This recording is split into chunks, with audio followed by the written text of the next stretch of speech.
There's a bunch of crazy stories written by the Brothers Grimm. And now you're gonna learn all about them, listening to the Brothers Dim. Students and scholars, friends and relations, welcome to the Brothers Dim podcast, where we, just a couple of guys next door types, ruminate in wide-eyed wonder about the stories written down and recorded by Jacob and Wilhelm Grimm, two brothers from Germany with a dream to get some of what was at the time a new concept, but to get some German culture on the page and make a little money while they did it. Including this week's tale, story number 39, The Elves. Mike, how are you? Good day. I'm doing all right. And you? I'm decent. But this weekend, so Amanda is off in New Orleans this week for a conference, leaving me to take care of the child. That's a good place to have a conference. That's a great place to have a conference. The ACFE conference is going to be in Las Vegas this year, but I don't think my company is going to pay for me to go, which is too bad. Damn. Everyone one level above me gets to go. Oh, I know, it's terrible. maybe next year. But what's nice is my mother volunteered to come down and help, which was very nice of her. And what else? I've taken a plunge. As you may know, I have ADHD, which is partially why I failed out of college that first time, among other things. I'm late to the game. I finally decided to start taking medicine for it. So it's actually been working pretty well. I've been on it for a week now. Where? And yeah, they say, and it's neat. It's different than, say, like an SSRI, like Paxil, where I don't need to take it on the weekends. It's Adderall. I don't know if I ever. Yeah. I don't need to take it on the weekends, and it works. It's like right away, so you don't have to build up for 6 weeks or something before you even start seeing anything. But yeah, no, it's helping quite a bit. I quite like it. Nice. I'm exercising more. That's the other thing. They said that my doctor said, okay, like that's part of it. Like that's part of your medicine in the morning is do as many push-ups and then as many crunches as you can and then take your pill. I said, okay. He's like, it'll help. Believe me. I'm like, all right, well, hey, fuck it. I've been having trouble concentrating lately, but we'll see. I think it had gotten kind of bad. Amanda had taken notes. So that's where we are. But I digress. I'm excited that, similar to last week, when we discussed the Wedding of Mrs. Fox, I guess story number 38, that had 2 stories. And this time, we actually have 3 stories, which means 3 different morals, where we only had 2 last week. And one of the stories, 3 different bad shit. 3 different stories. Yeah, they very, very little to do with each other, as opposed to Mrs. Fox. So we can get that into that a little bit later. But one of the stories significantly more famous than the others. Yes. So listeners at home, please try and pick out which you think is the most famous of the following. It's probably the third one. Without further ado, if you don't mind, I will go through Grimm story number 39, The Elves, stories 1 through 3. Do please. Story number 1. Once upon a time, there was a shoemaker who, through no fault of his own, became very poor, and only poor enough that he could afford leather enough to make one last pair of shoes. So he cuts the leather out, goes to sleep. He's going to finish in the morning. Come the next morning, though, he goes downstairs. He finds the shoes have been made. Not only that, they are the finest shoes he has ever known. So in comes a man to the shop. He sees the shoes, sees that they are fantastic, buys them above market price. Now the shoemaker can afford leather for 2 pairs of shoes. So that night, same thing. He cuts out the leather, goes to sleep, and then wakes up, and there's 2 pairs of shoes, fully made, really nice. So now, same thing happens that someone comes in, they buy the shoes. Now he's got money for 4. And we keep doubling the shoes and the sales until he's very, very rich. So one night after they're rich, he talks to the wife and he's like, it's weird that every night I cut out the leather and I wake up and the shoes are made. Maybe we'll stay up tonight. I hadn't really stopped to think about it before, but so we'll stay up late. We'll see what's going on. See if what's happening. So they stay up late. They hide. They leave out all the leather, and 2, quote, pretty little naked men come in, and they get to work, finish up the shoes, and they leave. Next day, the shoemaker and his wife say, you know what? We have it good right now. We're rich. those I guess elves, although in this story only described as those little naked men, have done so much for us. How about we make them some clothes? And so they do. And that night the elves find the clothes and are so delighted that they say a little poem about we are boys so fine to see we should no longer cobblers be. And they say that they go away never to be seen again, but it's perfectly fine because as stated, Shoemaker was already rich at this point and they all lived happily ever after. Story 2. Once upon a time, there's a poor servant girl who was industrious, clean, a nice upright German girl. Her job was sweeping a house. One morning she gets a letter. She's sweeping, she finds a letter from the elves. And the letter asks if she could hold a child for them at its christening and be its godmother. So first she was kind of weirded out. She doesn't know these people, but the people she worked for, or say, look, it's really impolite to say no if someone asks you to be their godmother, so off you pop. She goes, the elves lead her to a hollow mountain where everything is small but super elegant. There's black ebony everywhere and pearls. And the cradle is made of ivory, bathtub is made of gold. The cover lid, which I had to look that up, it's just a blanket, but the cover lid has gold embroidery, all very fancy. Did her duty, she was godmother, and then after the ceremony, she's like, well, getting late, probably should get back.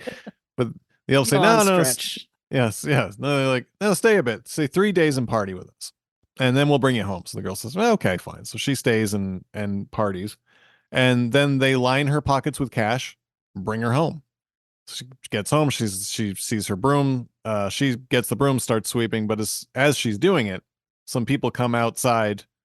And they're like, hi, what are you doing?"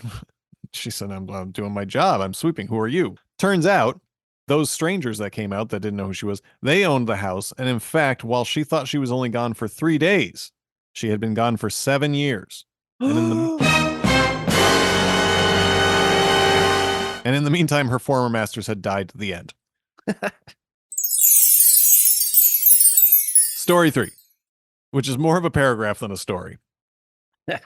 But I guess it's a very, very short story. But woman has a baby, but in the night, elves come and swap it for a changeling. The mom realizes this.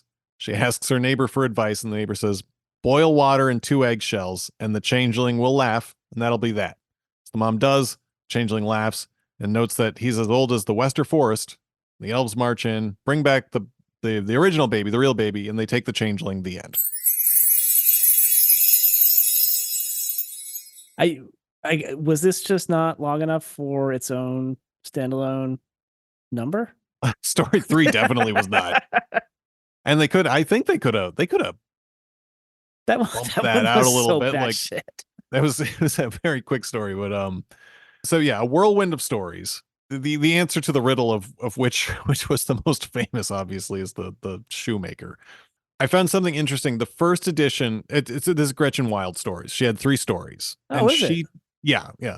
She titled them though. She subtitled them. In the first edition had the subtitles: "The shoemaker for whom they did work, the servant girl who stood in as godmother for them, and the woman whose child they exchanged," all respectively. But then, starting in edition 2, the Brothers Grimm, for whatever reason, just took out the subtitles. They kind of stand for the. I mean, you get it pretty quickly.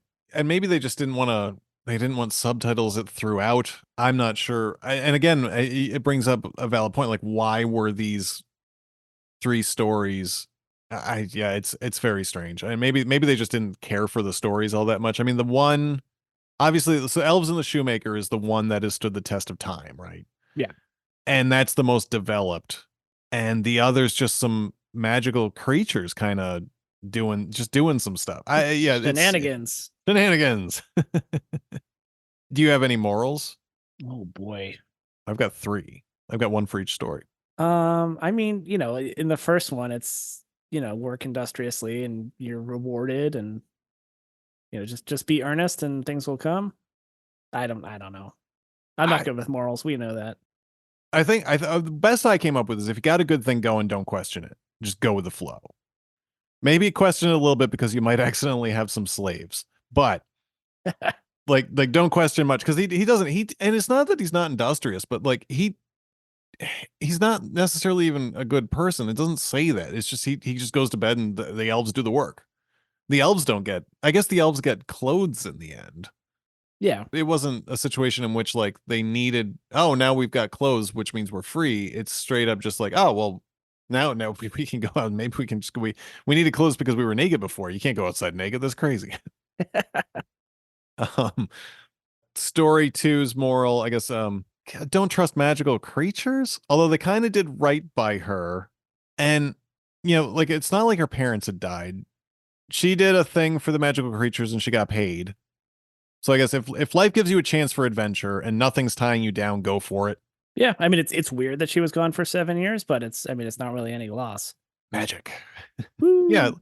Yeah, like her old masters died, but that's fine. She's kind of rich now. They line her pockets with money. I don't know how much money that necessarily might be, but and story number three, the moral, if you have a problem, seek counsel. Don't be afraid to ask for help. Ask your neighbors. I've done that before. I asked my neighbors about a good a good dentist for babies. Oh, there you go. you know. I don't know. Elves are fucking weird, man. Oh yeah. Do you have any notes? Uh well, I mean, I think there's an obvious one where I think the idea of house elves may come directly from the Elves and the Shoemaker Yeah. with a presentation of clothing and you're free. I was going to, yeah, I mean, I'd written something about that actually, about how it go. Another more proof that hasn't had an original idea in her miserable fucking life. But I was like, do you want to bring up or just ignore the shit out of this woman? I am a-okay with wiping that from the record. Okay, all right then. Yeah, Yep. we'll do that. I did find it's in the third story. They actually mention a geographic area, which they don't do very often. Oh, right. Yeah. Which Did is you- Wester Forest, which I think is Westerwald, because in Germany, Wald means forest, woods. Yeah. And so it was like maybe a 3-day ride from Castle, about 100 miles. So not too far from them. They would have known it, and it's like an old, it's like an old mountainous region, some sort of mountainous region on the Rhine, like hilly more than mountainous. But I don't know how interesting that is. It was interesting to me. Yeah, no, totally.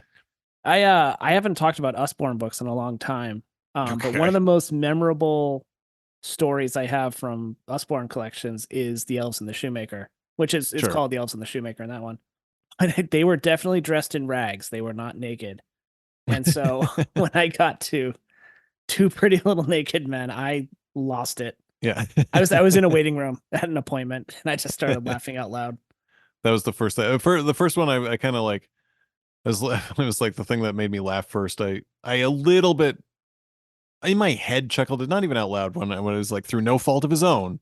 It was very poor. Oh yeah, I like that distinction. It was a very, I think that to make him seem like a good, he wasn't lazy. He was just, Yeah, he wasn't a gambler. He wasn't a woodcutter. Then the little naked men appear. I do like it when I've got little naked men, two pretty little naked men. Pretty, yeah. Doing stuff for me. Well, it's important. I have a pitch if you've got nothing else. No, this is it's succinct. It's been done. It's very quick. That's kind of the point, right? So yeah, the first one we know, the second two are just insane. Yeah, but entertaining.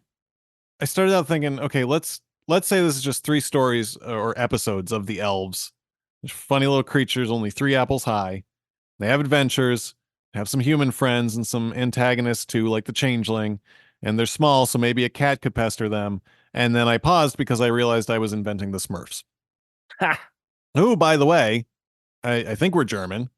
And in those comics, yes. Yep, they were either German or Belgium, but in the comics were much more dark and mischievous and also pretty anti-Semitic, but really. Oh yeah, I think Gargamel and Azrael are the main villains, and Gargamel's got this big hooked nose and is for a long time trying to kidnap the Smurfs to kill them and turn them into gold. Yep. No, that's fair. It's even in the cartoon they didn't say it, but geez, it's right up there with some of their other anti-Semitic work that the Brothers Grimm have done. But that aside, let's not do the Smurfs. Maybe the sort of like the Smurfs, but something dark, not racist though. And then I thought, what if they need human objects to fix? And I was like, oh, how about a spaceship? Yeah, they're aliens, came down to Earth. But spaceship broke, so they need batteries and car keys, but they're very small. Got to work together to get these giant objects. And then I was like, damn it, that's Pikmin from Nintendo. It's okay. They're not aliens. They live in the mountain, but they're not the gnomes from D&D on Mount Nevermind.